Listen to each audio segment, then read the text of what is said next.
Hello, hello. Welcome to the Five Talents Podcast. I'm your host, Abel Pacheco. I interview the top commercial real estate investors and industry experts so you can learn from their experiences. So if you're an investor, a high W-2 earner, or real estate or tech sales professional that wants to invest in real estate without having to manage properties or leave your day job, then this podcast is for you. Or if you're already investing in real estate, but you're doing it part-time and you want to become a full-time multifamily or full-time commercial real estate investor, this podcast is for you too. You're going to learn a ton. You will learn from real-life multifamily investors and other professionals in the industry. They're going to share their blueprints for success, and I'm super excited that you're here. So I hope you enjoy the show.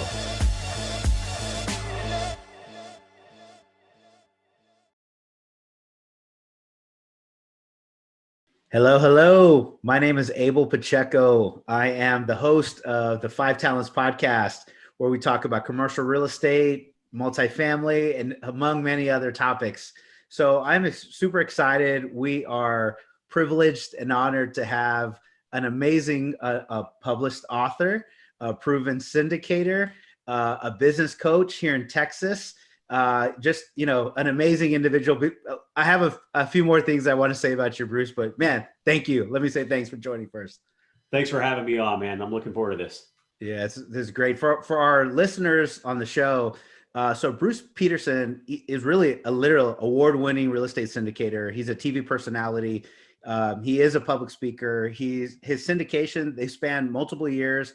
He's got a little under 1,000 doors under management, where really he's the lead, end all be all sponsor of these deals, which is, is pretty awesome. And he was a stockbroker back in the 90s. And after a long, really successful career in the retail management side, he's been investing since 2012. Austin, investor. So right up the road from us here in San Antonio, and now also in San Antonio too. So anyways, Bruce, man, thank you very much for joining. Why don't you start by telling us a little bit about, yourself and who you are and what you do? Yep. So you kind of nailed a lot of it there. Yeah, I was a stockbroker in the 90s. Grew up as a poor kid, right? A divorced family. Both parents were actual high school dropouts. I dropped out of college myself. I tried to go through college, but that didn't work for me. So again, yeah, I was a stockbroker. Didn't have a degree, but I got hired anyways for some damn reason. But then I realized, oh, now I get it. We were the Wolf of Wall Street is what we were. It was that crazy. Maybe not that crazy. That was nuts crazy. But everybody was doing drugs in the office. You got thanked and got given a high five if you pissed somebody off on the phone. You were expected to treat everybody like trash when you talked to them on the phone. 300 phone calls a day, cold calling all day. It's like, this is not working for me. I don't like anything about this. I love the stock market. I love investing, but I hated what I was doing. So then I fell into retail for almost 20 years after that with no degree, with no education. Did that until I couldn't do it anymore. I was seriously unhealthy. I was depressed. I didn't have a family. I was working 90 to 110 hour weeks throughout that last year and just hit a wall. So I quit. Started trying to figure out what can I do with the rest of my life. I'm 42 years old and I got another 60 to 80 years to live. I got to figure something else out. So I just started digging around for a coach, and I found a coach to teach me how to invest in apartment complexes. And this is all we do now. We have two management companies, one in Austin, one Nashville. Nashville, we do all commercial, not just multifamily. Our Central Texas, we only do multifamily. We have an asset management company, a construction company. We're very vertically integrated. Just wrote a book about how to syndicate for those that are interested. So syndicating is a B. I'll let you say the title, but I say syndicating is a B. Check this out. Syndicating is a bitch. I'll say it, right? So I cuss a little bit. It's your book, man. You go right ahead, my friend. Yep. So that's the latest thing that we've done. So we're just out trying to get as many copies in people's hands as we can. So, yeah, that's phenomenal. I want to dig into, your background on your first couple of deals. And, I heard you on another podcast. You're definitely out there, how you went from, 2012, $34,000 per unit price to a few years later to an $84,000 per unit price. but before we kind of talk about apartment complexes, your book, man. So tell me what I'm sure, your deals are in there, but what syndicating is a B and a B. I just try not to cuss, but you go ahead. Tell me what your book's about, man. How long did it take you to write? What's in it? What do you cover? I'd love to learn. All right, so I wrote the book. I felt compelled to write the book. I'm not trying to make a lot of money. I'm not trying to get rich selling a book. I don't expect to make much money at all. But the reason I felt I had to write the book is because I would go to real estate conferences and conventions and 2-day workshops and all this stuff for, people that would, national groups, people that would come through town and, come meet us at the convention center. We're here for the weekend and we're going to teach you how to do it. So they'd have people at the front of the room getting you all hyped, getting you all excited, charging the room with a lot of emotion. You'd see their students talk about how I joined this group and yesterday I was worth $33 billion, all that kind of stuff. Yeah. I thought these are good groups. These are good people running them, but the people that are up there talking, they have an objective, and that objective is to get you to write a check because they're a business, right? They have to make money to survive. But that means they're trying to sell you something. You get wrapped up in that emotion and that hysteria, and you write a check before you really know what you're buying. They explain what syndication is, maybe they explain what real estate investing is and multifamily, but they don't always tell you the bad stuff, right? Because all of us are going to have bad crap happen to us, but if they share that with you from the stage, it's highly unlikely that you're going to write them a $20,000 to $40,000 check. So again, they're not bad people. They're not bad companies. They're not run by bad people most of the time. It's just they have an objective to make money from you. So you write the check, you go home a couple of weeks, a couple of months later, and you go, oh my God, what did I do? This is a hell of a lot harder than they made it sound. So I had to write the book to make sure, what they're telling you can be true. Multifamily is fantastic. Syndication is very lucrative. But guys, there's a whole lot of shit that goes into this. There's a lot of stress. There's a lot of liability. It takes a lot of money. And there's risk. So I just wanted to make sure people understood what the risks were. The fact that you're going to find a dead dude at some point, probably. You may have a fire, a tornado, a flood. You might have the government take $5 million of you and your investors' money and not explain it to you. And you just got to figure it out on your own. What happened? Where did it go? This is the stuff that happens to syndicators. Yeah. And if you can't handle it, you probably shouldn't do this. Yeah. So hopefully some people will read the book and go, oh, no, I don't think this is for me. And that's fine. Now you know what it is and you can make an educated decision. Yeah. Yeah. That sounds awesome. No sugarcoating in that book. That's for sure. Lay it all out there. And, if somebody wants to charge forward, it'd probably be a good idea to pick up Bruce's book. So that way you can, figure this out and say, oh, this is the good, this is the bad. Now, obviously in any risk reward situation, you're putting all that risk up, you're dealing with all that mental, stress, you're handling investor money because there's big profit, big reward, and that's the flip side of it. So thanks for sharing a little bit of that story. So your 900 doors today, I'd love to hear, kind of how you got started and what prompted you to say, oh, I'm going to buy a deal and I'm going to get to my second. And, yeah, it is hard, but I'm going to push through. And, I'd love to know all of that about you as well, Bruce. Okay. So, I told you why I needed to write the book. Well, I did go to one of those real estate meetings that was free where somebody was trying to sell me something, but it made sense to me. And I felt good about the group that I was listening to. So I actually joined one of those groups. Again, I'm not saying they're bad.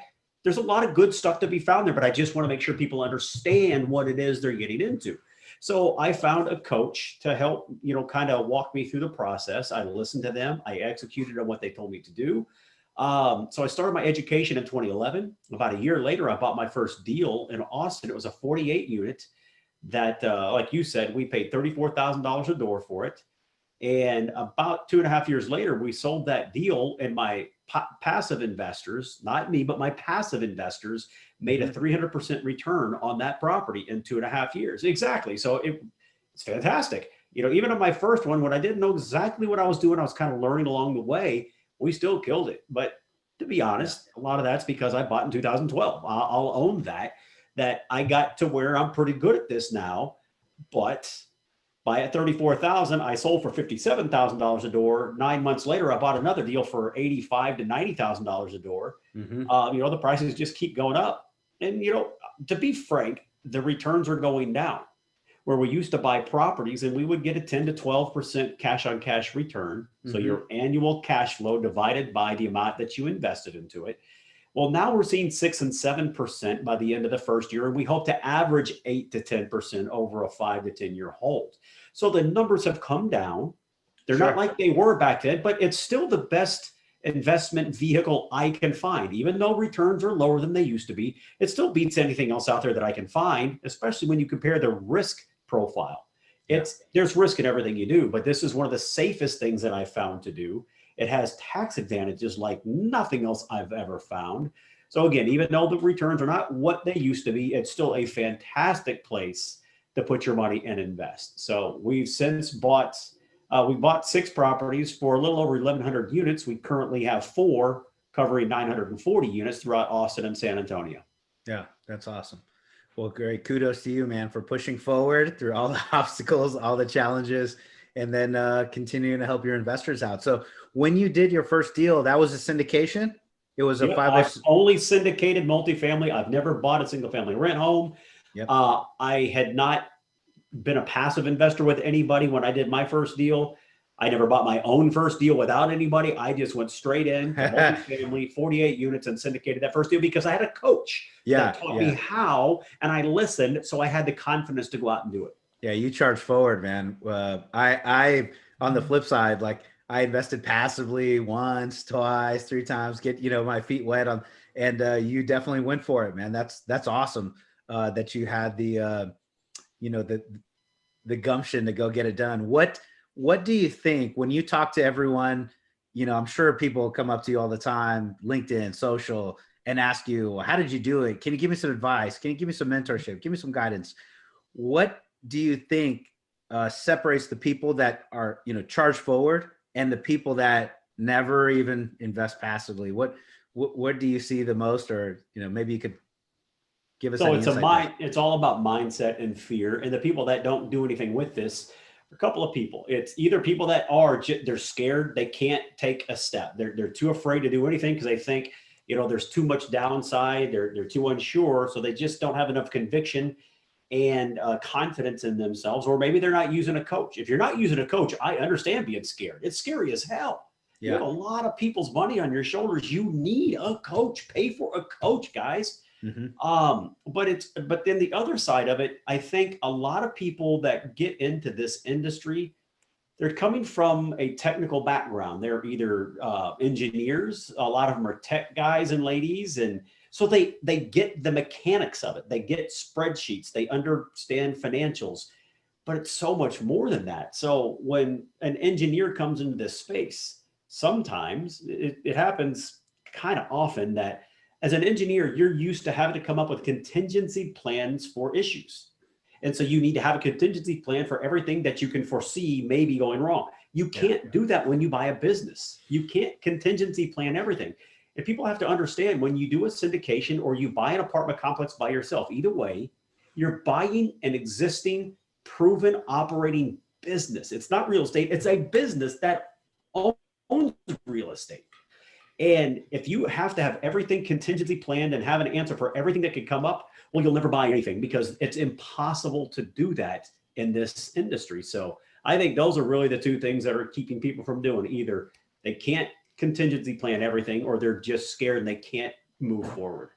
Yeah, I would 100% agree with, definitely on the coaching side, and have somebody in your back. I've done the same thing you did. I went through the weekend. I was emotionally charged. I spent some big money on, my real estate classes. That part of it was, I signed up for one, and it wasn't even multifamily. They said, yeah, we do commercial commercial classes. And I found out they didn't do syndication, but I already dropped the coin.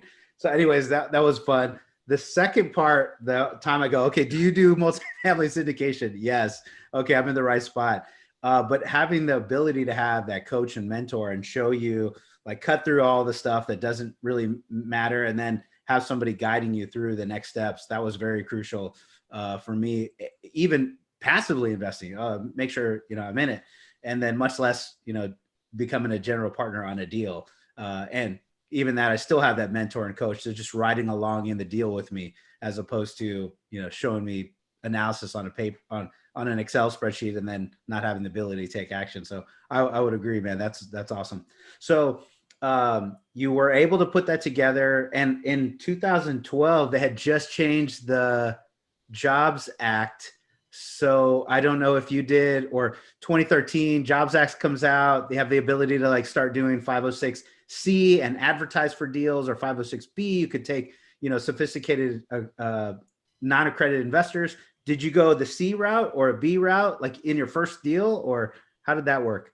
So back in my first deal, the Jobs Act hadn't come out. So I had one option. It was a 506B. So that's almost all we've ever done, actually. We've done one 506C, and we've done the rest of them as 506Bs. So your listeners may be very sophisticated and understand all that, but a 506B, I can't advertise, like you said. Mm-hmm. I can have non-accredited people and accredited. I can have unlimited accredited and only 35 non-accredited people. I got to make sure they're sophisticated, and I have to have a pre-existing relationship with them before I offer them the deal. The 506C, I can only have accredited people, but I can advertise now, and I don't have to know anybody anymore. So it's just a completely different world. But now you can only bring millionaires basically into your deal. There are some other ways to be considered as accredited. But yeah, that's the two differences. But yeah, so everything we've done for the most part has been a 506B. Okay. Smaller individual investors, $50,000 to $100,000 investments usually. Thank you for breaking that down. And to qualify, I think a lot of our listener base are one, passive investors trying to learn more, what to do with their money and make sure they understand it. And then two, I think the other half is really people that want to become a general partner. They're passively investing, kind of moving forward. So that's good to explain on those 2 points. So your first deals, who did you raise money from? Like, did you you kind of had some people you were working together? Were you the key principal? Did you pull a key principal in? How did that happen? And then maybe curtail that to like, what's your business look like today versus, way back then? So my first deal, I created a meetup before I really even knew what meetup was or it meant. So it was just meet another guy that we would go to real estate meetings throughout the week. And we would get together once a week at Starbucks and just compare notes. We were both trying to learn it at the same time. And we would come back, say, what did you learn? What did I learn? And we would share information. Well, when we would go out to additional RIAs, and then as I started learning about meetups, other meetups, mm-hmm. we would be just talking to people and say, hey, great to meet you. We do this thing at Starbucks once a week just to kind of compare notes if you're interested in coming. So over about a 4 or 5 year period, that turned into about 400 or 500 people in the database. We would get usually 30 to 40 people any 1 week because people are busy. But all of my first investors, except maybe 1 or 2, they all came out of that initial meetup that I started. So that's where I got started. We met with each other for about 6 to 9 months. They got to know me very intimately. They got to know, like, and trust me. I got to know, like, and trust them. So we knew we would be a good fit to work together. So that's how I did it. But then you said, how is it different now? So before my first property, about 6 months in, I let the management company go and I created my own management company, which was me, right? I was the management company, but I went out and hired a property manager, put her in the office, hired somebody experienced, and I managed her as the management company. So after my third deal, now I had probably 350 to 400, maybe 500 units. I could start bringing in professionals with me. I hired an operations manager. I hired bookkeeping. Eventually, I started hiring regional managers. So with scale, I started putting really talented people around me. So I didn't have to wear every single management company hat because it was driving me into the ground. Because you get more and more properties and you're doing every single job, it gets to be quite a bit. I was doing all the bill pay. I was doing payroll. I was doing everything. But now I have a team around me that my number one goal now is to find deals, help raise money, because I can make, the saying is I can make people money, but if I can't raise any money, I can't make anybody any money. So, I'm kind of the face of the company now. I'm the CEO of all of our companies. My wife, who I met in real estate. Nice. She is the CFO of all of our companies because she's actually a CPA. And so we do this together now. So she kind of handles the back office. I handle the forward facing kind. You can call me the mascot if you want to. I don't know, but I'm the guy that goes out there and, speaks to groups. I try to educate people, help people along the way. And a lot of what I do is I'm trying to help others get started in this industry because people took time with me and showed me how to do it. Yeah, it's so valuable to be in your position. And I'm sure some of the highest return on your investment is time giving back as you see other people succeed and do well. And even writing the book, right? You're helping people avoid some of those mistakes or see them in advance to determine, do I even want to move forward with this? So that's awesome. Being in that position to do that. Right. And, so that's the rewarding part of it, because most of that's not monetized by me. I hardly monetize the book at all, and then when I help people will hear me on podcasts, see me on a stage, see me on a TV show, and they'll reach out to me. And I don't mind. I want everybody to reach out to me. If I have time, I'll definitely give you my time. I'm busy like most people, but anytime I can find, I try to just counsel people, talk to people, give them steps to take. It's not a formal mentorship for money, but so again, most of it's not monetized. It's just, I like to give back, and I have some time now to do that because I have a complete corporate staff around me. Yeah, that's awesome. That's good stuff. Thank you. Hello. You're listening to the 5 Talents Podcast. I'm your host, Abel Pacheco. If you're enjoying this podcast, then I know you're serious about achieving financial freedom.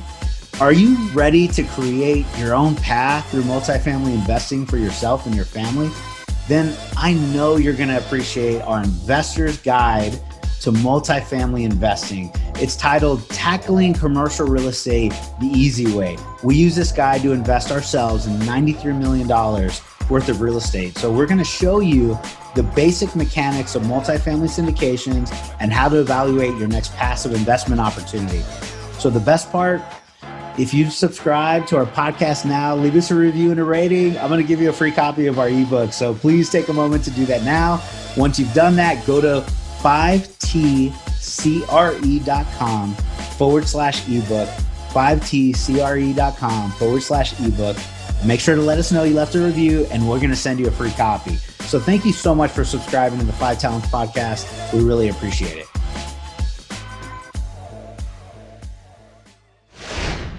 So help give back to our listeners right now, right? So we've got a few minutes.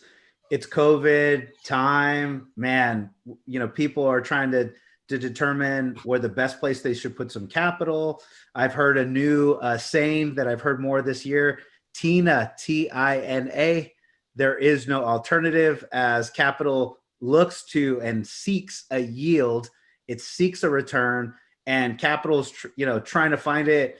It's not in office spaces. It's not in commercial retail. It's not, some of the hotels, even though some people are thinking distressed, buy them now, but that capital is seeking a return. And so, you have a lot of people that are trying to figure out, what in the world do I do? Right. So give us any insight on the market. Give us any of those nuggets of what you're seeing today. Maybe we'll start there. And I have a feeling you're going to help a bunch of people trying to figure out what to do. So I'm not on the sidelines right now. I'm trying to buy. It's just harder to find something that pencils, right? Something that actually makes financial sense for me to invest in.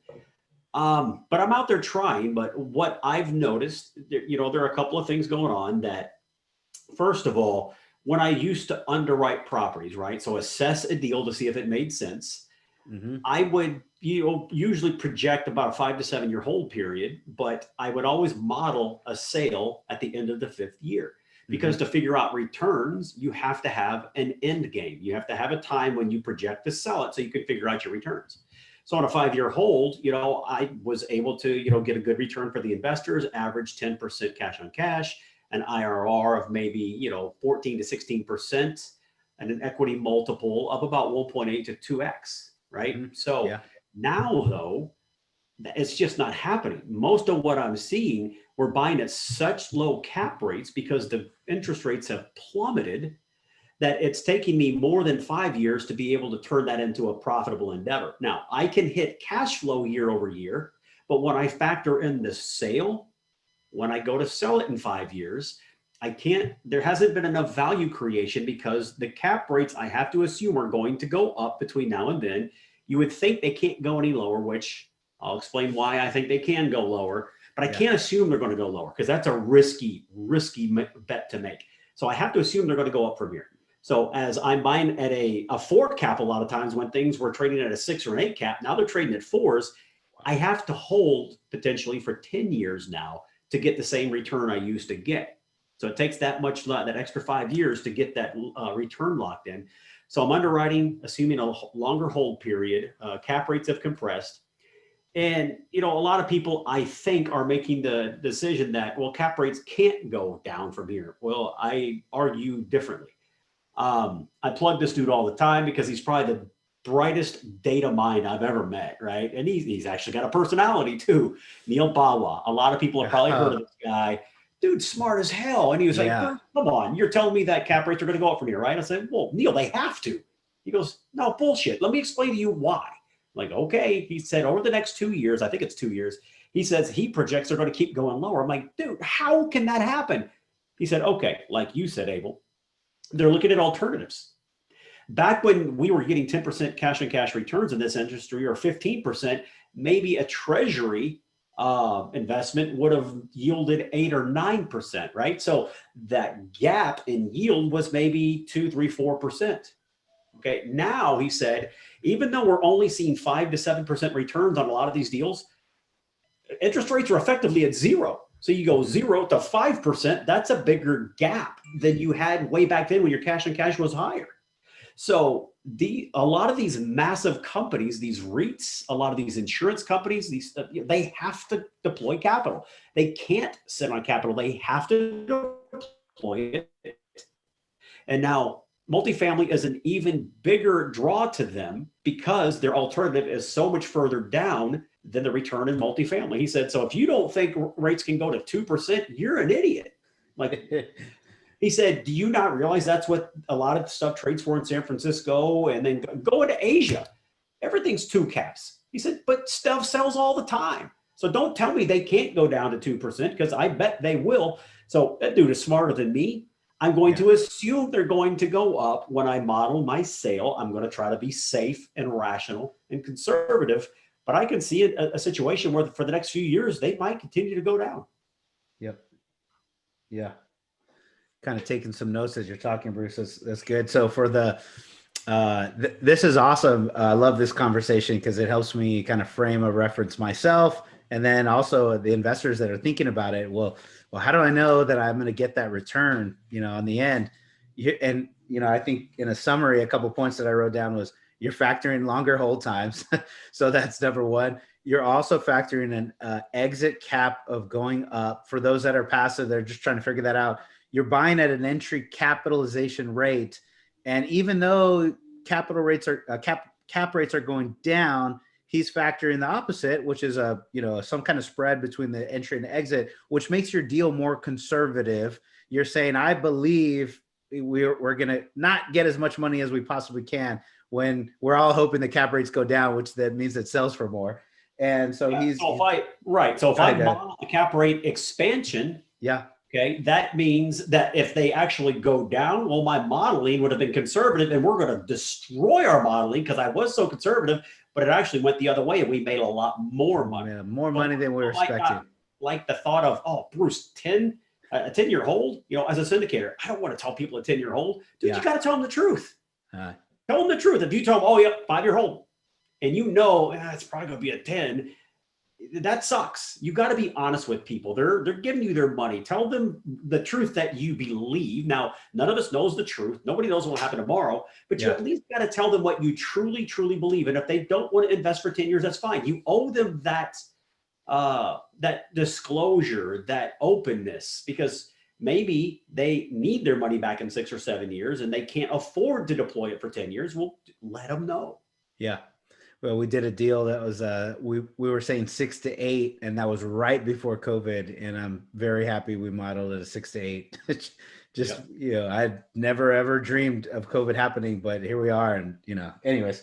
And the second part of what Bruce mentioned was the spread between the 10-year treasuries and interest rates. So the interest rates being low, they kind of a lot of times model to that 10-year treasury. The lower that is, the lower the rates go. And the spread or the gap between 10-year treasury and the cap rates. So there was another time in history of our real estate, and that was 2008 to 2010, when you could kind of buy real estate property with that spread was really good. I was borrowing at a low amount and things were trading at a higher cap rate. And that time we could buy property. That's the time when you said, I wish I would have just bought as much as possible and didn't have to do much. And the property just escalated. We all made money. Well, that's kind of like what's happening now, is that spread between the 10-year treasury and the cap rates is expanding, which is pretty cool time to buy. If you're in the right, scenario to pull off execution and operations and all the other stuff. Right. And if you happen to own some stuff, this is a great time to sell. Now, it might not be in your business plan to sell right now, but if it is, if you're on the fence, dude, sell now, because cap rates will probably keep going down. But if they don't, and they do start to go up, getting a multifamily property sold can take anywhere from, 2 months at the very quickest to maybe 6 months. It's not a fast process. Yeah. So if cap rates do start to go up and you're holding and you had a lot of value, and now you hold and watch cap rates continue to go up, your value goes down as your cap rate goes up. You're going to sit there and watch it all disappear, and you're powerless to stop it. So don't get greedy, right? Yeah. Sell, take a big chunk. That's what we did with our first property. We sold 3 years before we anticipated we would probably sell. But I saw I want to lock in a 300% return. Yes, maybe it'll keep going over the next 2 or 3 years. I don't want to get greedy. Let's lock in a great return. Because if the market did crest and go down while we were holding it, I could have seen that 300% profit dwindle away to nothing. So I didn't want to take that chance. Yeah. It's good to put capital back in investors' hands, and you hit I'm sure you modeled their average annual return. You gave them back their money. They can go invest again, and they're happy with you. Exactly. So that's awesome. So what, from today's point of view, the way you operate, the way you're doing deals, what advice or actionable steps do you think somebody can take today, in the current market? How do I become a general partner like you? They've read your book and they're like, yeah, I know the problems. I know it's hard. I'm willing to take the risk. You mentioned coach, which is a great one. What's the next step? I've got a coach, and what actionable items can I do today to kind of position myself to win?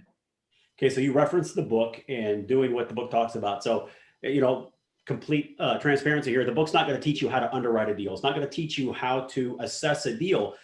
If you're coming to syndication, my assumption is, well, you're already investing in real estate. You just want to take your business to the next level by syndicating, because syndication could be the gasoline that you pour on the smolder of a decent portfolio, and you can explode it.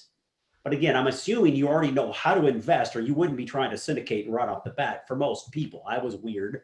But so what I would do is just get your education together. If you don't know how to assess a deal, totally fine, but you got to learn how to assess a deal. Again, the book's not going to teach that to you. Like we talked, find a coach, pay for a coach. If you can find a free coach, of course do that, but all of us are busy. Yeah. You're going to have to pay somebody, I'm certain. So, but don't be afraid to pay somebody. Many of my syndicator friends or deal sponsor friends make 7 figures a year. Many of them as syndicators, 7 figures, guys. That's over $1 million. I mean, and if you're not willing to spend 20 to 30 or even 40,000, that's a lot of money. I'm not saying it's not. But if a good coach can teach you how to make $1 million a year, what the hell's wrong with you? You go to college and spend $50,000 to $250,000. Yeah. And often you don't get a job in the industry you studied. And if you do, you hate your job. This is a fraction of that cost a lot of times, and it's going to set you up even bigger. So get yourself educated is the biggest thing. And then if you're going to do what I do, you got to start talking to people, meeting people, networking. You got to raise money. People ask me, well, Bruce, do I find the deal first and then find the money, or do I find the money first and then find the deal? It's not a chicken and egg, because nobody can answer that question. Apparently I can. You got to raise the money first. If you find a deal and you don't have the money, well, what the hell are you going to do with the deal? Well, then I could go raise money. If you file a 506B, that's against the law, guys. You're not allowed to do that. There's a lot of people out there breaking the effing law. I almost said a really bad word. But there are a lot of people out there breaking the law. I find a deal today and I don't have anybody ready to go. So then I'm going to go hit the circuit and I'm going to go raise money. If you have a 506B, you can't show that deal to anybody because you don't have a pre-existing relationship. So you've got to raise the money first. Whatever you think you're going to need to buy your target property, whatever that looks like. Let's say the type of property I'm going to try to buy is going to be, maybe a 12 unit or a 24 or a 40, whatever it is. And you back into a number and go, I think it's going to take about $1 million check to purchase that deal. You better raise $3 million. Sure. Because I promise when you finally find that deal and you present it to your investor base, 50% of them at least are going to say, nope, not ready to invest. Either I gave my money to Abel because he got to me first with the deal, or something's happened in my family and I don't have the money right now. Or, to be honest, maybe they just don't like you anymore. You don't know, but there are lots of reasons. At least 50% of your list will not come through at the end. So you damn well better overraise, because again, if you have to raise after you have the deal, it's too late and you're stuck. Yep. Yeah. All good advice. You need to figure out who your tribe is and who your people are through the process, and let them know in advance what you're looking for and how you're doing it. And you keep them updated, constant communication, and let them know where we're at. And then a big part of it is timing. Everything else that you mentioned, even the 50% that are that want to invest, sometimes the timing's off. You find a deal in October and they're ready to invest February of next year, and you miss the timing. So yeah, you're definitely always in that capital raise mode. And I agree. And like you said, underwriting new deals. So I like that on the education side. The better you can get at assessing your property and looking at the analysis and the pro forma, we're buying businesses, like you said, and we're buying streams of cash flow. So the better you can analyze that stream of cash flow on, is it going to make you more money or not? I think the better you're going to do in your own financial literacy, right? And it's just going to make you more money regardless of what path you head down. So let's give one or two of these last nuggets before we run out of time, Bruce, for the passive investors that are listening, right? Give us the best sound, piece of insight, advice on how to choose the right team, how to choose the right deal, how to choose the right market. Give them some nuggets here. Right. So the number one thing is you got to vet your deal sponsor, your syndicator. So you need to not just fall in love with them on stage and go, oh my God, that's the person. Don't do that. That's just stupid and reckless. Find people that have invested with them and ask, would you invest again? What I would strongly urge you not to do, and this seems to be everybody's just kind of default. Oh, well, you just go ask them for some references. Don't do that. If I have 100 investors and 3 of them love me, 97 of them hate me, you're only going to hear from 3 people that love me. And those 3 people that love me might be on my payroll. They might be my family members. Go organically find people by going to meetups, by going to real estate conferences and meetings and all. Go find people that have invested with that person before and get their input. Please, I beg you, do not do it on a public forum. That's so inappropriate. Even if it's a great syndicator and everybody says nice things, it's such a faux pas, in my opinion, to do that publicly. If I know that you are going to invest with me and that you posted a question on Bigger Pockets, I love Bigger Pockets, but if you ask about me on Bigger Pockets in a public room, I'm not letting you in, because that to me says you're socially unaware. That's a huge faux pas. So please don't do that. It's not easy to vet people, right? Because you've got to get out and you got to network with people. Yeah. Find people that have invested with the person you're trying to invest with. But then secondly, okay, you find somebody, they check all the boxes, you get a good feeling about them, they can answer all the questions, your personalities click, you found people to verify that, nope, they're really, really good people. Okay. You can't stop there though. So many people are freaked out by networking, and I totally get it. I am too. I hate to network. I'm uncomfortable with it. It's painful for me and it scares me to death. I'm just going to be honest. But if you stop with that first syndicator, well, what if that syndicator decides to take a 4-year break? And, they just want to decompress for a little while. They want to travel the world for the next 4 years before they buy their next deal. If you've only put your eggs in that one person's basket and they do that for you, to you, I mean, you're not going to be able to deploy your capital. So I think you need to find as many good syndicators that you can vet effectively and get on all of their lists, because then you're going to up your odds of getting invested into a deal. Man, that's good advice. Yeah. Thank you very much, Bruce. It was really good. So before we go, make sure if our listeners, our audience, they want to get closer to you, connected to you, learn more, they really, resonated with what you said today, where do they go reach out? So the best places to follow me would be probably Instagram, apt.guy. So it's basically the apartment guy. A as in Apple, P as in Paul, T as in Tom, .guy. I'm pretty active on LinkedIn now. But one other thing I'm going to do for everybody listening, because again, I'm not trying to make money here. I'm trying to help people, right? So if you will go to my website, apt-guy.com, the landing page right now is set for a free book offer. So if you'll put your information in there, because I got to get it to you somehow, right? All right. High quality PDF for free of the entire book, not one chapter, not one excerpt. I'll send you the whole damn thing. I'm not trying to make money on this book. I'm trying to help people. And even if you're a passive investor, there's knowledge in there for you too, because now you know what the syndicator goes through. And their process will maybe shed some light on the process for you too. So I think it's great for passive investors too. And it's free. Just go grab a book. I want everybody to have a book.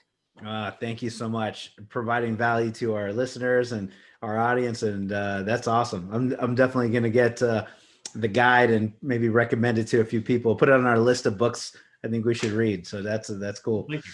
Yes, sir.